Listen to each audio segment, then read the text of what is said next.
Welcome, everyone, to the Sonoma Spiel. My name is Tim with the Sonoma Valley Visitors Bureau. I know I talk a lot about springtime.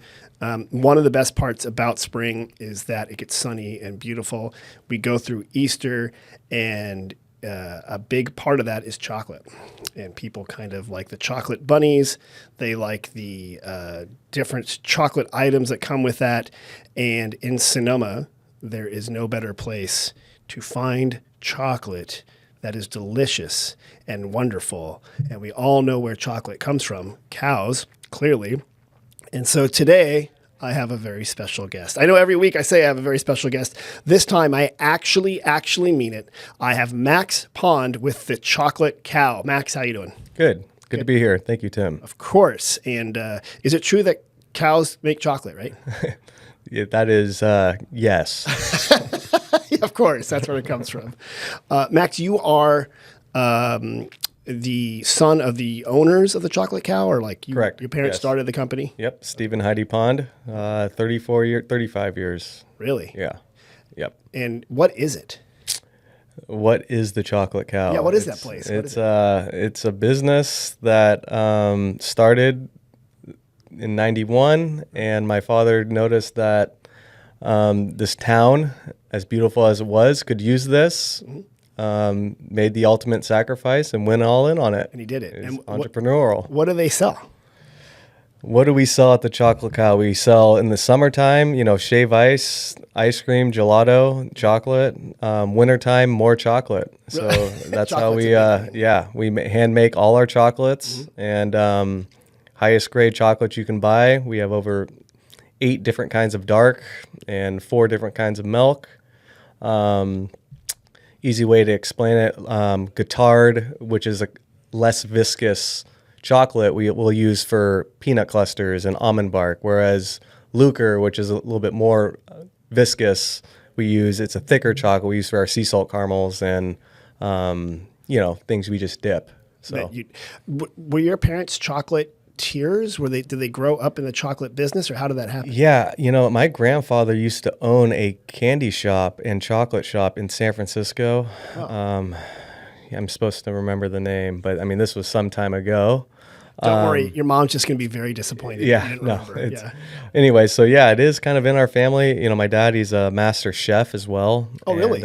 He's for example, he got the green egg before the trend hit, and really, so he's that's what he does. So your dad was a chef? Oh, not a cook. No. He's just a really good cook. So at home, he was known for whipping up great meals and stuff like that. Yeah, for example, last night we sous vide some ribeye and then let it come to room temperature and then high heated it, and as you do, of course. Yeah, and it's just, my dad and my mom and my sister don't eat too much, so it's really, I'm his number one man. To, you're the trial, you're the stuff. Audience, Yep. You're the one that does it all. Yep. Now, so what do you do at the Chocolate Cow? Because you help make chocolate now, right? Yeah, so in the mornings, I get there roughly 8, turn the kettles on. In that time, I defrost our freezers to get the ice creams ready, especially this time of year. It's getting hot. I try to get dark chocolate made by the time we open at 11 a.m. Okay. Just because we get so busy, and I can't get things done, So when you say get dark chocolate made, doesn't dark chocolate already exist, or what are you doing to it? So you have to what's called temper the chocolate. So we have a chocolate kettle that sits at about 105 degrees, and then you bring it down to 90 degrees. After the chocolate kettle gets to 90 degrees, then you add your bulk chocolate into the back. So does it come in big blocks or something like this? Yeah, you can get them like that, but and then you get about a 2-hour window of dipping chocolate before it becomes too viscous, which means you have to restart the cycle over again. I'm sure a lot of the audience can relate to making chocolate at home, say on a stove, and it looks great, but then when it sets, it turns white, which is called blooming. Okay. And so anyways, you get the hang of it, but I mess up from time to time and you got to restart things. Really? And, oh yeah. Can you use that same chocolate, or is that batch ruined? Oh no, you can use the same chocolate. You just got to bring the temperature back down to 105. Oh, then you got to clean the chocolate kettles, which we do about every 2 weeks, and That's what we Go do. again. Yep. You do this in the window of the store, though. People can watch you work. Oh yeah, yeah, that is a big. My dad did have that foresight some time ago to hand make his chocolates, and again, now everyone wants handmade everything. And what's great about our chocolate is, it is pure chocolate, and it's the highest grade chocolate you can buy. If you go to a store and buy, say, Ghirardelli, which obviously, it's great, and a bunch of these companies are great, but the reason their chocolate lasts so long is there is preservatives in it.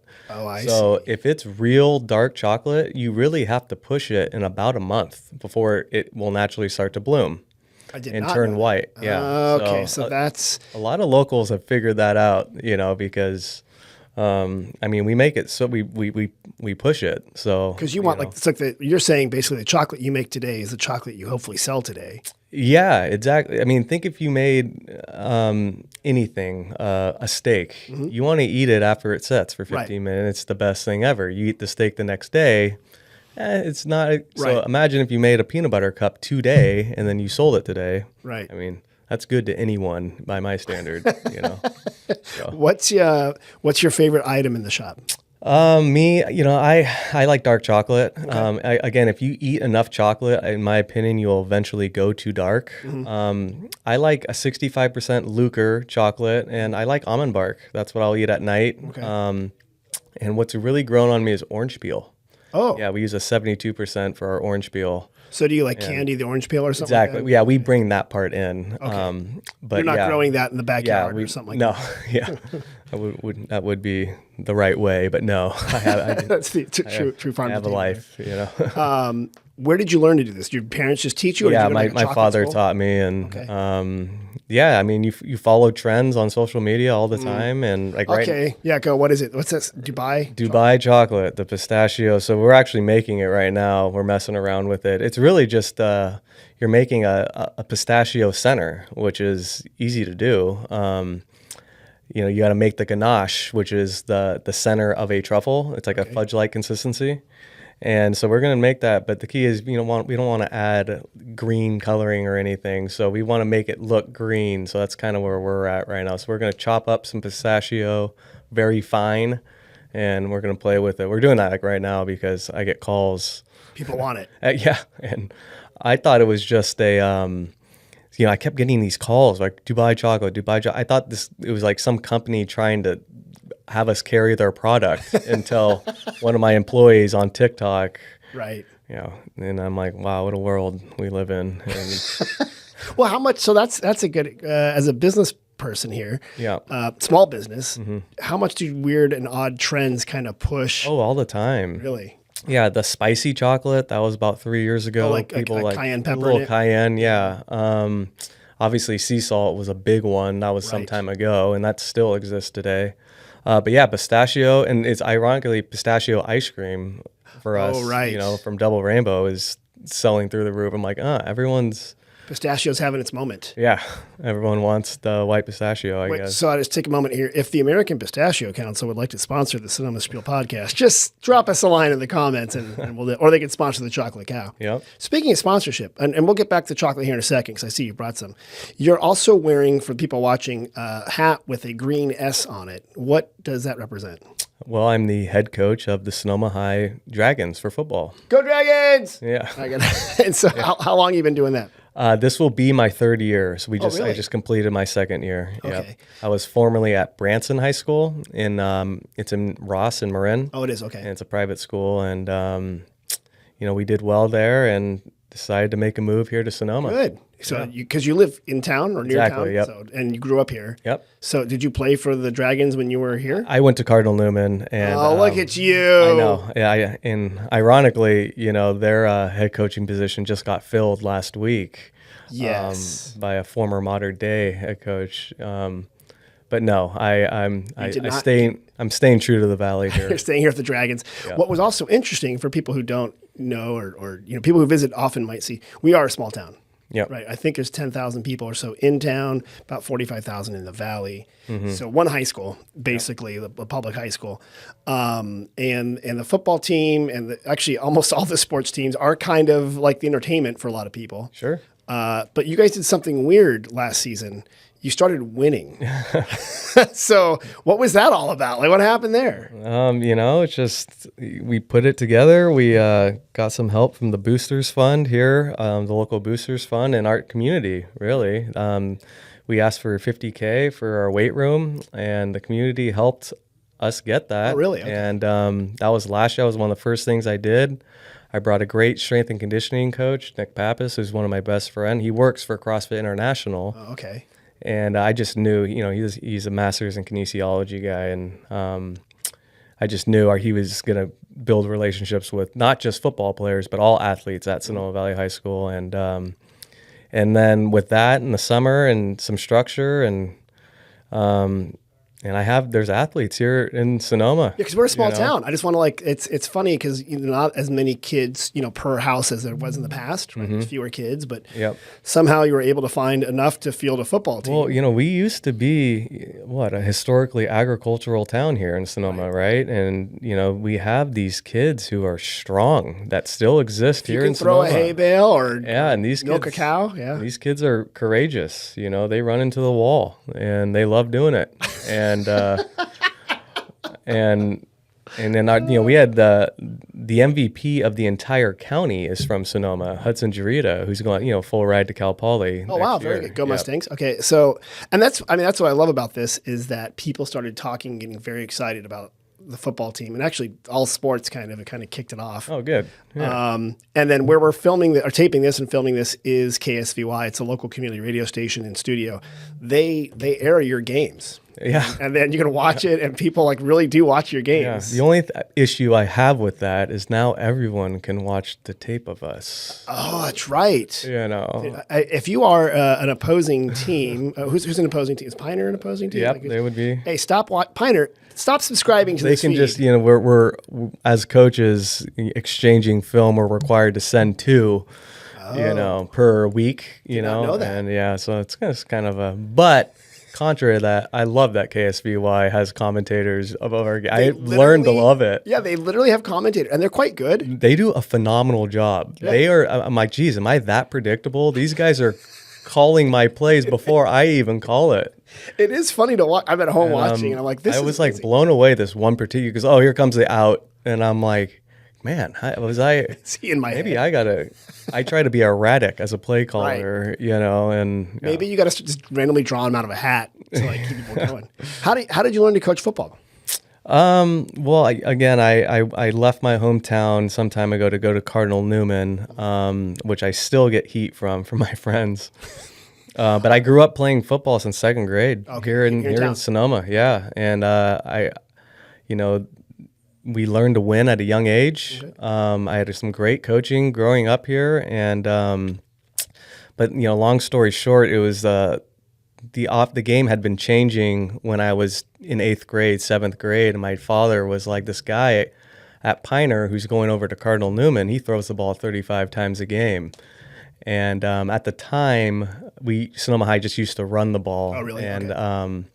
My dad kind of had the foresight to have me go shadow Cardinal Newman, and the coaches knew who I was already. Uh-oh. And there's a whole recruiting issue we had when I was in 8th grade. But I went from St. Francis to Cardinal Newman, a Catholic school to a Catholic school. Therefore, we were all cordial. Because the other Catholic school would be Justin Siena, right? Yeah, exactly. But I did go to Cardinal Newman for sports, and had a lot of success there, and got me to Oregon. But yeah. Oh, okay. So we went up there. Yeah. Did you Ducks, Beavers? Yeah, University of Oregon. I played safety there for 2 years. Oh, I did not know. And well, I didn't play. I sat on the bench for 2 years. But you looked good doing it, didn't you? You had an outfit. I should have went to a smaller school and played. As I reflect back, had you gone to Bowdoin in Maine, you would have been. I Cal Poly as well, Davis, Sac State. But the point is to play, and that was my advice to Hudson, our receiver. You want to go to a place, and now to their benefit, they can transfer after a year in the event that they don't like it. Is that what that transfer portal thing's all about? Yeah, it's kind of that's a whole. I cannot even keep track of all this stuff anymore. I'm telling you, it's an interesting one. Yeah, I believe 5,000 to 6,000 kids hit the transfer portal this year. Is that just in football or in all? Just in football.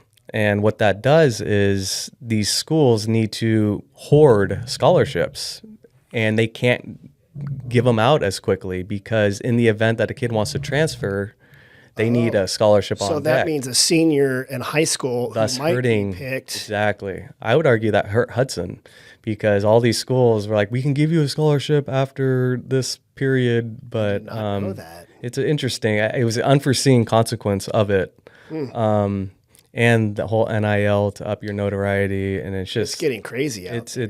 it's I'm there just needs to be a cap, is what I think. Stop the madness. Yeah, because these kids are making 7 figures, and No kidding. Yeah, oh yeah. I was talking about this on the business segment, but yeah, there's a St. John Bosco quarterback high school that's making $100K in high school. And for those NILs, name, image, and likeness, and in sports, people can make money off of their name or their image or their likeness as a amateur sports player. Yep. Which makes you kind of a de facto paid professional player. Yeah. But for the longest time, right, probably when you were in school and stuff, there were all these NCAA violations if you received money from so and so, or if you did that. And there were a couple scandals, right? Yeah, but they should be paid because this is now $1 billion industry. Well, it is kind of funny because you're absolutely right. Like the colleges were making, and this Nike and everyone were making a lot of money off of it's too much money now. amateur sports. And then sports gambling is going to become legal. That is weird. And it's going to up the value of every single franchise or collegiate program in the country. Yeah. Can they currently bet on college games? Yes. I did not know that. Oh, yeah. And it's going to become legal. There's going to be tax money in it. Everybody's going to want their share. Yeah. That's why, I actually departed with DraftKings the stock, but I do want to get back into it. See what happens. I don't gamble, but I do understand you can be a monster on your couch. Really? Clicking a Just button. Really? Yeah, I mean, it's not that unfathomable for me to see. I mean, Yeah, it might be a problem. oh yeah. And kids today, I mean, the internet has changed things, right? I mean, these kids they know the spread lines, and I'm like, and they know when they change. Really? And I'm like, wow, by the time you're 26, you probably going to have a gambling issue. Yeah, that's good. I mean, that's true because when I was a kid, you would get the line. It would be like in the Thursday papers for the Sunday NFL games. Yeah. You would put it there. And then unless you're like a crazy gambler tied into a bookie somewhere, that's where you would see it. Yeah. Right. But you're right. Now with fantasy football being essentially tied into the ability to gamble on games. Welcome to the new world. Oh my gosh, it's enough to make you want to eat chocolate. I'm telling you.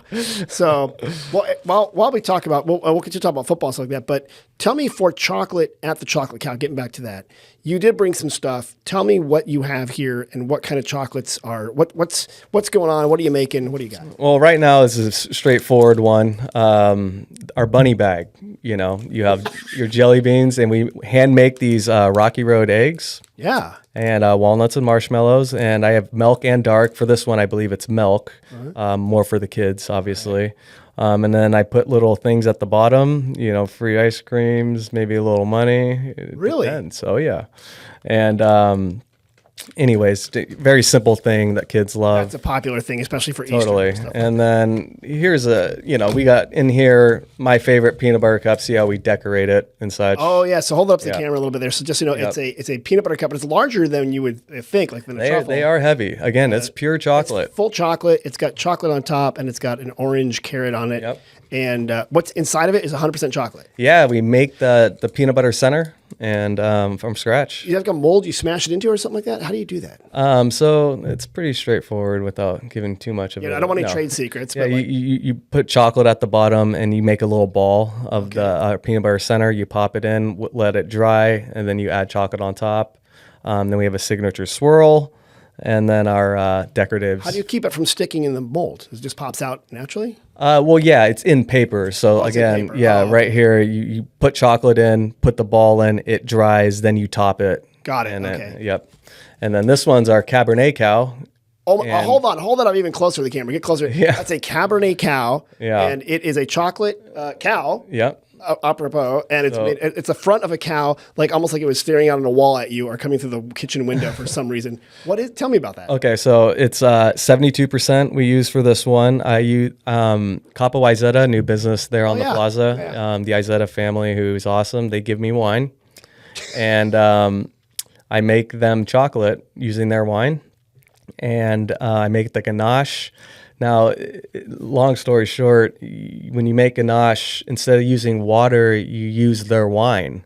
So during the process, the alcohol cooks out. Okay. Now, only for them, to make the ganache less viscous, you add the alcohol back. Oh, so after it's set into ganache, you add it back. Exactly. Then you add it back, and now you have an alcohol-infused truffle. Very subtle, though. It's not like... Right. You know, kids aren't being like down in these. No, exactly. But, and then we paint it with a fire red. I was going to ask that color. Okay, so it's painted. Yeah, we have all these, organic decoratives and, food safe. Oh, yeah. And then it makes it look like the Cabernet color. It does. That is really cool... And do you guys always have that, or is that just... Oh, yeah, totally. And then, so the cool thing we do is at the food show 2 years ago, my mother and I went. Lovely time with you, Mother, at the food show, as always. Is this the San Francisco one? My mom. Is she listening? Probably she will. Yeah, I mean, who knows? But we found this box that goes, it holds 4 of these, and it goes on the wine bottle. So for Capo, I give them these 4-packs, and it props on the bottle that I made. That is very smart. So when they sell their Cabernet, they get the chocolate with it. I've done it for, 3 Fat Guys, Tony Mall there. I've done it for the Little Family. Oh, Little Family Vineyards out there in Glen Ellen? Yep, that's exactly. So anyone who wants it, or special events. And again, what's cool, I can make about 180 of these cows with one bottle. Oh. Yeah, I don't remember when I counted it one time, but... that's a lot more than glasses you get out of a bottle. So, which is usually 4 to 5. And again, we like to use a 72%. And anyways, just a cool thing. Well, Max, can people custom order batches and stuff from you, like for a wedding or like... Yes, definitely. Just not during football season, but yes. No, have you done a chocolate dragon? No, not a drag. We do more bunnies. We haven't done the football dragon. Yeah. Or there might be a whole Sonoma Valley High audience. Yeah, a little chocolate there. Yeah. Yeah, that's the way to do it. All right, you're right. Write that down. Dragon, chocolate, whatever there. Yeah.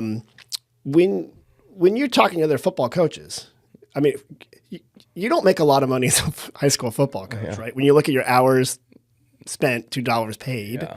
So compared to Cardinal Newman, no. I heard they were paying really like real money, $75K. Wow, for a football coach to $100K. Back in my day, Max, the way the coaches worked was you were the geography teacher. Yeah, I am an off-campus coach technically. Yeah. So, do a lot of these coaches have other day jobs? Yes, that is the hard part. So, my defensive coordinator works at Paul Hobbs. He's his number 2 man there. And the winery you're talking about here? Yeah. Okay. And then my offensive line running backs coach works some distributing thing. He actually just got a promotion. Okay. So his availability is a little bit in question here. Oh, no. But he'll be there. He loves it too much. And then, maybe if he has plays, he can just tell the booth up at KSVY. And you can listen to the play-by-play and see what to do. Yeah, but all my coaches, they do well, and I'm very accommodative to their schedule. So, but is that common among all other public school coaches? They have other day jobs usually. Most times I would say the head coach is on campus as whatever they teach or a PE teacher, and then the assistant coaches are the ones.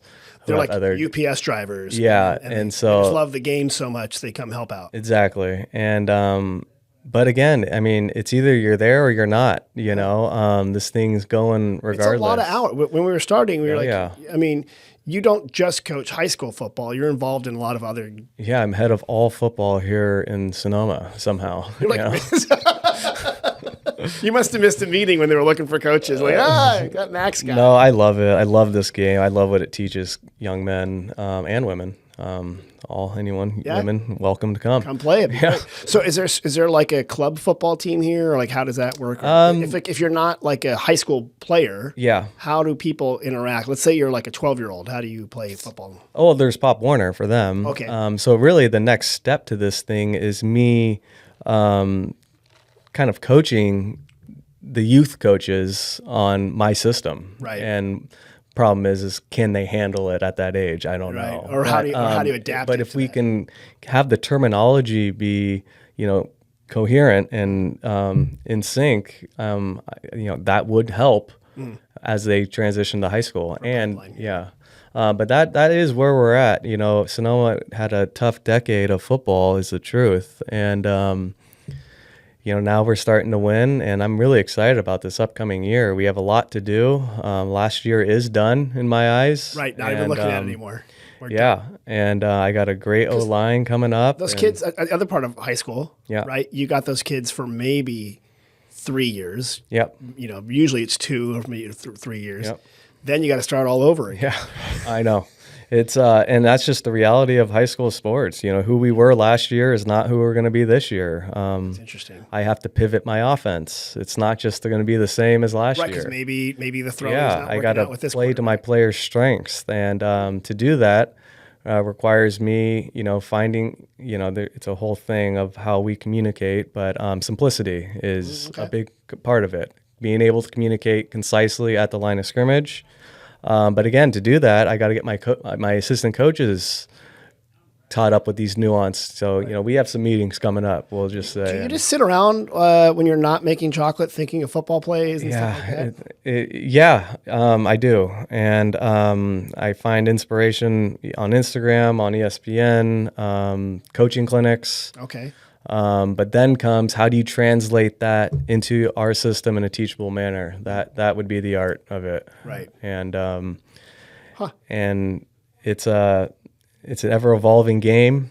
I have an idea here of how to change the game of football, but I'll have to tell you that one off air. Oh, okay, good. I like to hear that. That might be the follow up. When you were in high school here? Were you playing other sports? Were you just doing football, or were you doing other activities? Basketball. Played varsity basketball and varsity track. Oh, you did? Yep. Okay. And in track, what was your event? Events? 100 meter dash. I ran 11 flat. Never broke 11. That's what I remember. 200 meter. I don't remember. Okay. 400 meter. I never broke 50. I was like a 50 or 51. Okay. These are all in your head. How many, Max? You're in your pretty easy, You're in your 30s, right? 35. Yeah. Okay, yeah. So wasn't that long ago, but it was long enough ago. Yeah, I hated the 400. I didn't try not hard enough. No. It was really just for football. It was actually, I started a trend at Cardinal Newman because, gosh, so stupid of me. But my dad played minor league baseball. Oh, I didn't know that. And so, really, my whole dad's side of the family, really good athletes. And I stopped playing baseball my freshman year at Cardinal Newman for the stupidest reason ever. Baseball parents are crazy? No, all the girls were doing track. You're a smart man. And so I'm like, I love football. And anyways, I started to do well. And then all the football players the next year, my sophomore year, they started doing track as well. I saw. Yeah. And so then now we're all doing track. Had Newman gone co-ed then? I was trying to remember when that happened. I had 4 classes with girls. Or because at the time math and sciences are separated. They were on the same, and now they're together. But back then, okay. Yeah, it wasn't like all boys. I went to an all boys school, man. I swear. Yeah. I barely had classes with girls. It wasn't really that bad. They didn't know. In fact, it was, I preferred it. Yeah. Yes, I imagine there's pluses and minuses. Yeah, Thinking back to some of the smells that occurred in an all-boys school, sure, it was brutal. But it was also, it was good times. Yeah. When you're not doing football and chocolate, Max, what are you doing? I'm not doing football and chocolate. I have my girlfriend. Okay. Yep. Okay. We go to the coast a lot. We're going to be going to Spain here. June 21st to the 1st. Well, that'll be fun. Yeah, Have you been there before? No, I actually haven't. How good's your Spanish? Not good, How good's her Spanish? Solid. Okay. Enough. Yeah. She's she loves to travel, and good. The truth is it's once I start football, which is actually starting, May 12th all the way through fall is really what it does. Really? So yeah, we start spring ball May 12th and May 19th weeks. There's a graduation week, then we start football, and we go Monday through Thursday, Friday, Saturday, Sunday. Let them be kids. Right. But we go 5 to 7:30. Do they have little scrimmages, or just all practices? Like Yeah, you don't we play against other squads. Well, we do. We do 7-on-7 passing. Oh, you so do? yeah, you don't know pads, Okay. but yeah, we do passing. That's like once, maybe sometimes twice a week. Really? That's yeah. a lot. And anyways, but once I start that, It's all over. yeah. So then I am gonna be gone for a week here, and my players will understand. I have to, I have to. Well, you got to also you got to make teach my them- girlfriend happy. Yeah, you got to teach and- work-life balance too. Exactly, right? and I think I'm gonna enjoy it much more than You might. I mean, Yeah. do you think you could go find if there's chocolates in Spain and see what they have? Oh, totally. Yeah, maybe write it off, right? There you go. You're like, ¿Qué tipo de chocolate es esto? Or Yeah. whatever.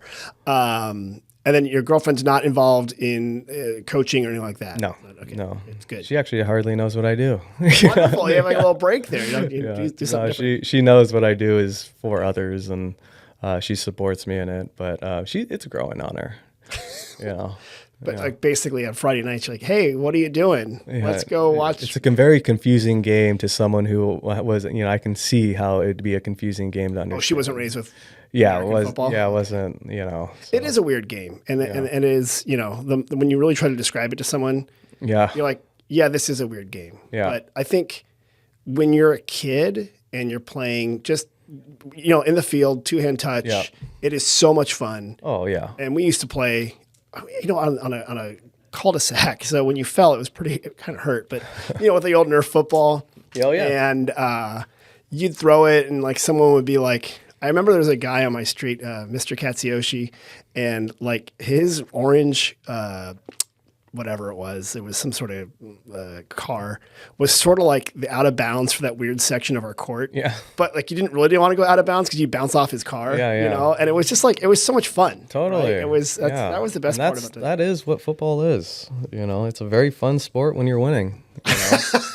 And it's a very humbling sport when you're not. When you're not doing so well as you thought you would there. Yeah. All right. Well, now we've come to that portion of the podcast where we're not going to ask you about football. All right. And I'm not going to ask you about chocolate, but you're going to help me answer some visitor questions. Are you ready? Sure. Okay. So here, Are these questions that they wrote for me, or? Well, here's how it works. Okay. Yeah, we have 2 visitor centers. People call us, text us, they email us. Right, and real time, right now. They do. Well, I mean, they did this past week. Yeah. Oh, wow. Yeah, and I write them down on this piece of paper, and then I say, okay, my next victim's got to answer them. Let's do it. So the section's called We Get Questions. All right. First one we got, these British people came in, and they asked, we would like to visit both Sonoma and Napa Valleys in one day. Can we do that, and how? Yes, you can. I'm going to assume that they are wine tasting. My recommendation is case of water Right? and Taste yourself. 3 tastings tops. That's good. That's good insight. That's 3 right. tastings tops. That's it. And don't be afraid to throw it away. Yeah. Because I get it. Wine sneaks up on you when you're mixing wines, and I think people underestimate that. And just be safe around here, huh? That's good. And I appreciate that. That's right. So you can do it. And then some people who don't know, Sonoma and Napa Valleys are right next to each other. We're parallel. There's mountains between us. Depending on how you want to pronounce it, the Mayacamas, the Mayacamas. And Yeah, I know the head winemaker at Mayakama. Oh, do you? Braden Albrecht. see? Yeah. Braden, give us some wine. Ian Albrecht is my associate head coach. He's Oh, one of my that's best why I can friends. do it there. Yeah.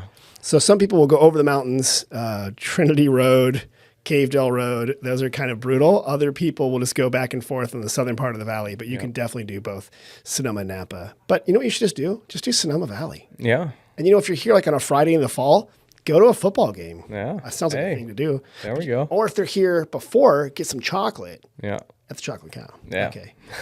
Here's another question. Are there any wineries that have tours on how they make wine, but we don't have to taste the wine? We're not really wine drinkers. We're just interested in learning about it. Are there any wineries with tours? Yeah. No, it's a winery that, I went to school with her back in the days, the Klein family. Oh, yeah. And they didn't sell out either. They're all home family. Right. You Which know, Klein and kid did you go to school with? Hillary Klein. Hillary Klein. Okay. Yeah, totally. But I know Fred and Nancy, and they come in the shop every so often, and always supported the high school. And Right, yeah. I'm sure they do tours over They there, do. right? Yeah. I mean, Yeah. and Jacuzzi, what a Jacuzzi's a great spot. great spot. And Yeah, you don't have to drink wine to visit a winery. yeah. No, it's sort of like you can walk into the Chocolate Cow, Yeah. and you don't have to buy chocolate because you sell gelato and ice cream. Exactly. So you can do other things. And free water. Here, hydrate a little bit. You know what? You guys do have free water, which I appreciate. I take pride in keeping that cold. I have a question. Is that coming from your football background, or just because people eat ice cream and chocolate in their mouth? It's just the thing where kids, they're running around, experiencing, on their bikes, and they need cold water. And it's just, everyone knows about the Chocolate Cow water hole. They do. It's so funny. And I do have to give major credit to you and your family. Yeah. Every time I walk down that little alleyway where Chocolate Cow is, just off First Street East on the Plaza, there's a bunch of kids with their bikes. Oh, yeah. They're hanging out, and you're not like chasing them away. You're encouraging them. They're hanging out there, having a good time. Oh, yeah. Yeah, the kids, I tell them when, they're starting to figure out that I'm the varsity coach as well. I'm like, do you appreciate that I keep that water cold? Just wait. Just checking them a little bit. Wait until you're doing some running. Yeah. Just making sure they appreciate it. Here's another one. We heard that you can do a walking tour of the Sonoma Plaza. Can you tell me more about that? Are there any walking tours that you know of? Yeah. I know there's this lady, Sherry, who does it. Okay. There's Randall, but I think they come from the city. You handle the touring, correct? Right. At the Sonoma. Right. I mean, I almost have to thank you because someone did this 2 years ago, just from my observation. There are buses from people from all over the world getting dropped off, and someone is saying, go to the Chocolate Cow. Because, when one of the person from the bus gets an ice cream there, it's like they all follow.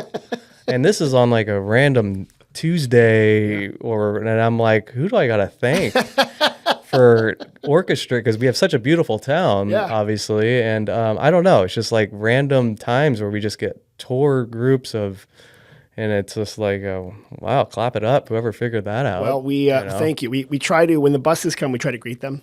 Sure. And we always tell the drivers, if you text us ahead of time, we'll have visitor guides and maps ready for you. And then what we really try to do, if it, like say it's 72 people coming, what often happens is they all go to the same restaurant and the restaurant gets slammed. So what we try to do is go, okay, you two go here, you two go there, and move people around. Yeah. But you're an easy thing to recommend to people. Yeah, and that's a cool thing about the name itself, the Chocolate Cow. You remember so smart. It was so smart. Yeah.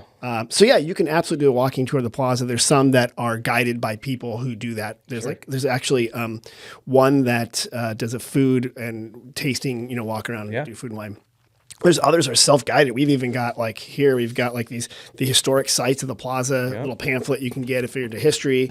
And one of our volunteers, Travis, made it for us and stuff. So there's all sorts of ways to take a walking tour of the plaza. It's free. It's an open plaza. Yeah. Although, what's funny? In some other countries, plaza means a mall.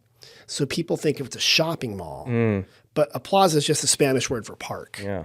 You better learn that before you go to Spain. Well, if we got any active, visitors here, I can take you through some gym workouts. We'll put you through the route tree. Oh my gosh. And then we'll finish it off with a little wine tasting and Inoteca wine bar maybe. and some cold water. And some, I'm you should totally do. Oh my gosh, that could be your side business. I know you're not busy. You got to exercise in the morning. You would then totally go enjoy your day. People doing workouts with the football coach before you go. For Spain, that's the first thing I asked. I'm like, do I have access to a gym? I'm just looking for just 20 minutes. No, I think what you do there is you lift tinned fish and jamon and... She's like, no, we're walking. I'm like, oh, geez, walking. Oh, man. Well, okay, so that's really good. Here we go. Next question we got. I have a friend from Colorado visiting who likes to go hiking, and I don't have any weekend plans, but I can't have her sleeping on my couch for 2 days doing nothing. What should we do? Bartholomew. Yeah, Bartholomew Park. Yeah, Bartholomew. And go through the gate. And something I like to do is I run it with my buddy Ian. We're actually going to maybe even do it today. Really? Yeah. And we time it.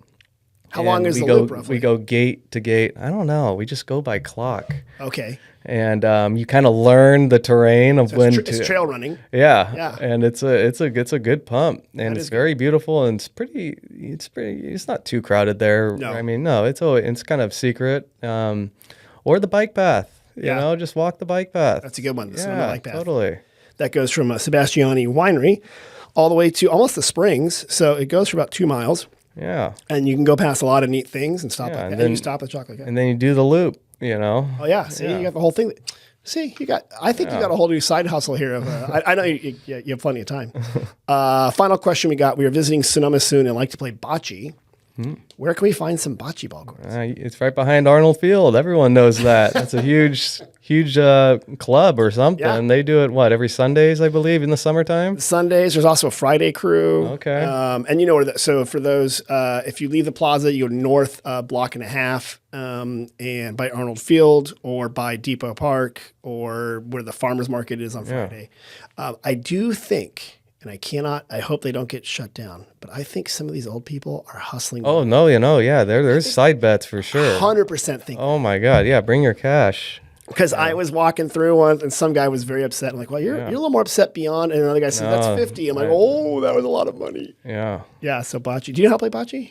I've played. I'm still moving good, though. I'll play that when I can't move anymore. It's one of those sports that you can play with a drink in your hand, like horseshoes. Sure. But the serious guys, they're into it. It involves a white ball called a Polino. You throw it. You got to play the ball and you get close enough to it. Oh, yeah. Yeah. Other places other than Depot Park, Landmark Winery has bocce. Oh, yeah. Larson Family Winery, Abbott's Passage, Imagery. Yeah. Yep. And then Annaba. And Annaba's got pickleball, too. You gotten into pickleball yet? No. Not your thing? Did you ever play paddle sports? Yeah, I'm like really good at ping pong. Are you really? And everyone says they're good at ping pong, but I'm like really good at ping pong. I don't lose, so. Really? Yeah, if my life was on the line, I would pick ping pong. For real? Yeah, I don't lose, Like for real? Like yeah, all my players do. Like, we'll play in ping pong. And we bring it out one day as an interactive, just beat everyone. And do they have it as a sport at the high school? No, they got tables there. They so should. like sometimes we surprise them and have a interactive day of ping pong. My son's in college, got way into ping pong. Yeah. So much so he started calling it table tennis. Sure. And where he works out, Airport Club up there in Santa Rosa, he met some guys who were like into ping. Like this guy had a return machine and he had a whole thing and he came back and goes, Dad, I thought I was good. But I know. Yeah. This old man was like kicking my butt. I know. It's I wouldn't be that level, but which I probably win 98, 97% of the time. There's only one of my friends I can get. Really? Me. Yeah. We should put ping pong tables in the plaza one day. It's a good mind exercise, I'll tell you. Is. Yeah, you get mentally fatigued if you play too many games of it. Yes. Similar to like playing chess or something. Yes. It's because it requires a lot of attention. Sure. Whereas, like running, you can like kind of let your mind go. Yeah. And you're physically doing stuff. Yeah. But with ping pong, you're always it's micro twitching, right? Back and forth. Totally. I really believe in that, actually. I like to, say you're feeling foggy, go shoot the basketball. Learn depth. It makes you sharp. That's a good point. Yeah. Doing things that make you sharp, like, I don't know. Keeps your brain functioning and stuff like that. I think so. No, I like that. For me, it's throwing the football. Right, that's your thing. Well, it's funny with the pickleball players. They're legion. Their numbers are growing. They're serious, but it is a really fun sport. Mm-hmm. And I played tennis a lot, and then I didn't. And then I went back to play pickleball a little bit. I'm like, oh, this is so much fun. Yeah. I got to get more into it because now I watch them, but now I'm intimidated by them because they're like these older people and they have outfits. Yeah. And they're like, they got it. Yeah. Are there courts around here now, or not really? There's a couple. They're building some Santa Rosa. A lot in Santa Rosa. And but like I said, Annaba Winery has pickleball at the winery there, and a couple. The farm, and their name escapes me. They've got some too, and they're building some in the Springs. Yeah. And I think that construction's already starting. So maybe by the time this podcast comes out next week, they'll be done, but I doubt it. Yeah. but they'll be there. Yeah. Max, you answered all the questions right. Oh, wow. So now, in addition to making chocolate and coaching football, you can volunteer at the visitor center. Hey, happy to do it anytime. Sign right up. Well, hey, it's been great having you here on the podcast. Time goes fast, doesn't it? Yeah, totally. It goes really short. If people want to find out more information, let's start with Sonoma football. Is there a website where they can look up how to find out? Just the main website, and we have an Instagram page. Okay. I'll find it here. Twitter, but yeah, Sonoma Valley High School football. I'm going to be doing a big post here for the spring and summer. Okay. And I've already notified all my players, but we're going to get the parents, get them all on board. And Good. Yep. Are you going to do like a flag football game between the parents and the kids, or is that a good way for parents to get hurt? No, yeah, not quite. Not to do it. All right. So if they want information about the football team, go to, I'm sure the schedule's on the website for the Sonoma Valley High School or something like that. And then I know you don't have to pay to get in, but what does it cost for like someone visiting Sonoma to go watch a football game at Sonoma? Do you know? Yeah, $10 or $12, I believe. Yep. And that money goes to help keep the program going and keep the fields going and support like that. And I really think it is one of the best ways to spend a Friday night if you want like a hometown, small town Friday night. Oh yeah, it is fun. And who's your big rival? Justin Sienna. They're the worst. We beat them pretty good last year. Take that, Justin. Good. They take a lot of our athletes. Do they? Right? I know they. We're going to turn that narrative. What's their mascots? The Justin the Braves, right? The Braves, man. The Dragons totally crushed the Braves. I have a hard first game this year. Who is it? Yeah. It's Sacramento Dragons. Why are you playing Sacramento? So the first 3 games, you want to play strong opponents. It ups your state ranking or your Northern California ranking, which helps you in seeding down the road. Sacramento's like an actual big city. Oh yeah, they are. Yeah, like in Sacramento, we're talking. Yeah, Sacramento High. That'll be great. But they went 9-4 last year. But they almost beat this team Vanden, which is a really good program. But they lost to them 21-14. But technically, it's like a loss doesn't necessarily hurt us. Oh, I see what you're saying. It shows you we're gonna do. Yeah, exactly. And it makes your players stronger and better. And they can handle it. Our guys are. All right, so home opener. Is it a home opener or the first game? It'd be a home opener at home. Opener. Yeah, at home. Sacramento Dragons. Dragons versus Dragons. Exactly. They're not also green, are they? Because that'll be very confusing. Okay, good. At least different. And then the local league grudge match, is that with like Petaluma or somebody, or who's that? I would say it's Justin. But then who's a strong opponent in our league? Piner's good.